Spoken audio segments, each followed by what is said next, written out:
اعوذ باللہ من الشیطان الرجیم بسم اللہ الرحمن الرحیم۔ صراط مستقیم چینل کے ناظرین السلام علیکم ورحمۃ اللہ وبرکاتہ۔ آج میں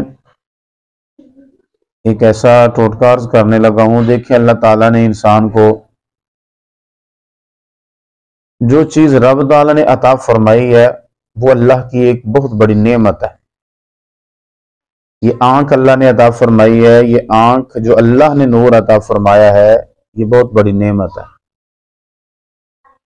اللہ نے یہ کان عطا فرمائے ہیں، جو بھی اعضائے جسمانی رب کریم نے عطا فرمائے ہیں یہ ہمارے لیے اللہ کی طرف سے ایک عطیہ ہے اور بہت بڑا یہ تحفہ ہے، بہت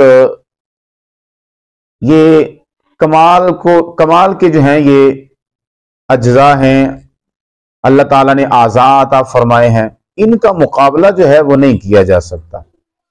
کوئی بھی انسان جو ہے وہ چاہے جتنا مرضی پیسہ خرچ کر لے لیکن وہ ڈاکٹر وہ چیز نہیں بنا سکتا جو اللہ نے بنا دی ہے۔ انسان کو نہ اپنی اعضاء جسمانی جو ہیں ان کی دیکھ بھال کرنی چاہیے، خیال کرنا چاہیے، اس کی حفاظت کرے۔ اب کوئی بندہ یہ تو نہیں چاہتا کہ میں خود جو ہے وہ اپنی آنکھ میں کوئی چیز ماروں، ہر بندہ حفاظت ہی کرتا ہے۔ دیکھیں، یہ بال جو ہیں یہ اللہ تعالیٰ نے اگائے ہیں، یہ بال، اور نہ کئیوں کو بال جو ہے وہ سنوارنے کا بڑا شوق ہوتا ہے اور وہ چاہتے ہیں ہمارے بال جو ہیں وہ اچھے ہوں، نرم و ملائم ہوں، اور ہمارے بال جو ہیں ان کے اندر خشکی جو ہے یہ سر میں نہ ہو۔ تو ان کے لیے ایک چھوٹا سا ٹوٹکا میں عرض کرنے لگا ہوں۔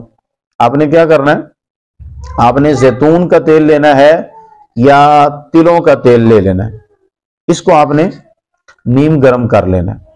نیم گرم کر کے آپ نے اپنے سر کے اندر جو ہے مساج کرنا ہے، بالوں کی جڑوں تک جو ہے یہ پہنچانا ہے۔ آپ نے بالوں کی جڑوں میں آپ نے مساج کرنا ہے، اور پھر کیلے کے 2 کیلوں کے چھلکے جو ہیں وہ اچھی طرح آپ نے کوٹ کے رکھے ہوں اپنے پاس، ان کا بالکل جو ہے وہ بریک پیسٹ بنایا ہوا ہو۔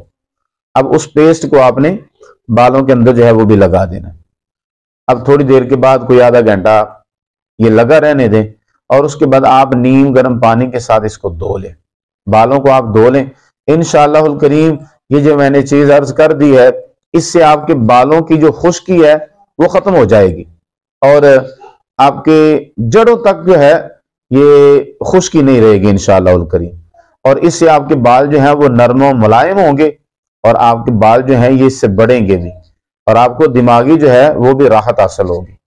تو جو چاہتے ہیں اپنے بالوں کی حفاظت وہ یہ ٹوٹکا جو ہے اس کو استعمال کریں اور فائدہ حاصل کریں، اور اس فقیر کو بھی جو ہے دعاؤں میں یاد رکھیں۔